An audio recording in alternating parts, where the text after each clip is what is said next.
उसके कमरे में लैपटॉप की हल्की ब्लू लाइट चमक रही थी।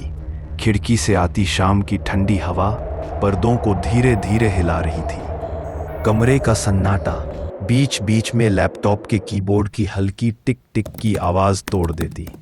वो कुर्सी पर मौजूद थी। उसके ठीक सामने रखी टेबल पर रखा लैपटॉप और साइड में बिखरे हुए नोट्स और एक आधा खुला जर्नल पड़ा था। निगाहें लैपटॉप की स्क्रीन पर थी, जहां वो इंस्टाग्राम पेज के लिए नया पोस्ट लिख रही थी। काले कीबोर्ड पर उसकी उंगलियां कभी तेज कभी रुक रुक कर चल रही थी। मोबाइल साइड में रखा था, जिस पर वो जल्दी जल्दी नोट्स देख लेती, फिर स्क्रीन पर नजरें टिकाकर सबको संवारती जाती। कभी कभी जिंदगी में हालात इंसान को ऐसे मोड़ पर खड़ा कर देते हैं जहां आप बोलना भी चाहें तो चुप रहना पड़ता है, और चुप रहना भी चाहें तो अंदर का शोर बाहर छलक जाता है। वो ठहर कर कुछ देर स्क्रीन को देखती रही, फिर एक हल्की सांस लेकर आगे लिखा, strength is not in loud words, it is in silent endurance. Caption को पढ़कर उसने होठ भींच लिए, मानो अपने ही दिल का बोझ अनजान ऑडियंस से बांट रही हो। स्क्रीन पर छोटे छोटे इमोजी ऐड किए, जरूरी हैशटैग्स लाइफ हॉट्स डालकर अपने पोस्ट अपलोड कर दिया। फिर दोनों हाथों से सिर को दबाते हुए सीने से एक गहरी सांस छोड़ी थी।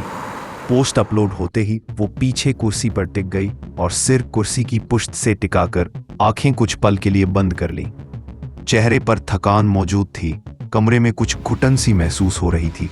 लैपटॉप को वहीं टेबल पर ऐसे ही खुला छोड़कर आधे बंधे और आधे कंधों पर बिखरे बालों को दोनों हाथों से समेटती वो उठ खड़ी हुई। कदमों में भी हल्की सी सुस्ती थी।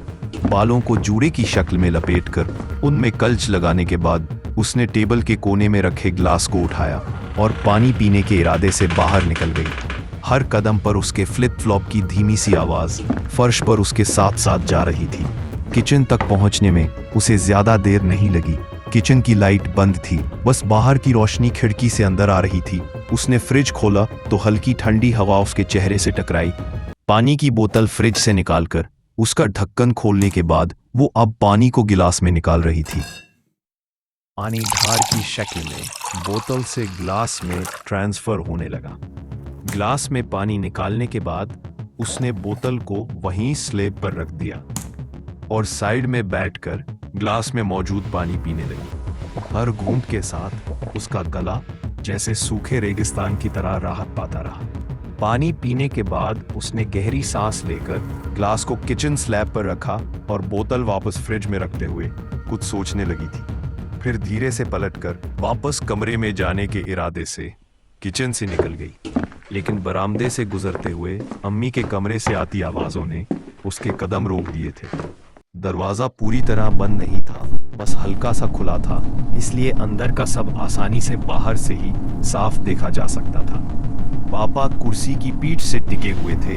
उनके माथे की नसें तनी और हाथ घुटनों पर रखे थे, जो बेचैनी से बार बार उठा लिए जाते। ये मसला अब खिंचता चला जा रहा है। मैं नहीं चाहता कि बच्चे इसके बोझ तले दबे। मैं ये सब और नहीं बर्दाश्त कर सकता। हर बार समझौता हम ही करें, ये भी कोई इंसाफ है? उनकी बेचैन सी आवाज आई। हम इसके अलावा और कर भी क्या सकते हैं? हमारे पास तो उनके खिलाफ कोई सबूत भी नहीं है। अम्मी की आवाज कांप रही थी, मगर उसमें शिकवा कम और दर्द ज्यादा था। बाहर खड़े उसके सीने में हल्की सी बेचैनी उतरने लगी थी। वो खामोशी के साथ वहीं दीवार से लगी रही थी। सबूत ही तो नहीं है हमारे पास, वरना मैं इन लोगों की आंखों में आंखें डालकर खड़ा होता। लेकिन ये मामला अगर अब नहीं सुलझा तो शायद सिर्फ जमीन ही नहीं, हमारा सब कुछ चला जाएगा। पापा की आवाज भारी हो गई, जैसे बरसों का बोझ उतर रहा हो। वो आज कुछ ज्यादा ही परेशान नजर आ रहे थे। लेकिन वो खत जो अब्बा ने अपने हाथ से लिखा हुआ है, उस पर पोस्टर स्टाम्प भी है। मेरा ख्याल है वो हमारी काफी काम आ सकता है। अम्मी को एक मौहूम सी उम्मीद थी, मगर उनकी बात पर पापा ने गहरी सांस लेकर नजरें नीची कर ली। हाँ है, लेकिन वो खत कागज से ज्यादा कुछ नहीं है। और फिर अदालत में हमारी बात कौन मान लेगा? बल्कि लोग हंसेंगे हम पर, ये कहकर कि पुरानी यादों के कागज लेकर आ गए। और वैसे भी वो लोग हमसे ज्यादा ताकतवर है। उसके पास पॉलिटिक्स की पनाह है, जबकि हमारे पास सिर्फ दुआ। पापा की आवाज में दर्द था और शौहर को परेशान देखकर अम्मी भी तकलीफ में डूबी हुई थी। बाहर खड़ी दीवार के सहारे से लगी वो अपने आप को बहुत ज्यादा बेबस महसूस करने लगी, जो चाहकर भी अपने वालिदैन के लिए कुछ कर नहीं सकती थी। अब्बा के दोस्त हसन साहब याद हैं तुम्हें? पापा को अचानक पता नहीं क्या ख्याल आया था, कह उठे, हाँ, लेकिन उनका यहाँ क्या जिक्र है? उनकी बात सुनकर अम्मी कंफ्यूज्ड हो गई।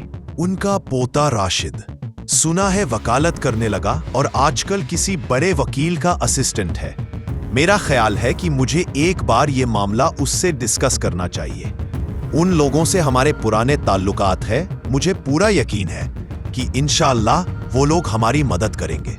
पापा के लहजे में हल्की सी उम्मीद थी। लेकिन ऐसे केसों के लिए बहुत पैसा चाहिए होता है, इतना कहाँ से लाएंगे हम? अम्मी को फिक्र लाहक हुई। हो ही जाएगा, पैसों का इंतजाम भी अल्लाह पाक कर देंगे।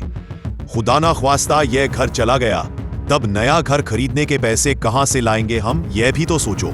उससे बेहतर है इस केस को लड़ लिया जाए। उसमें कम से कम इतने पैसे तो नहीं जाएंगे जितने घर खरीदने के लिए चाहिए हमें। उनका पॉइंट ऑफ व्यू सही था। बाहर खड़ी वो बेबस सी होकर रह गई।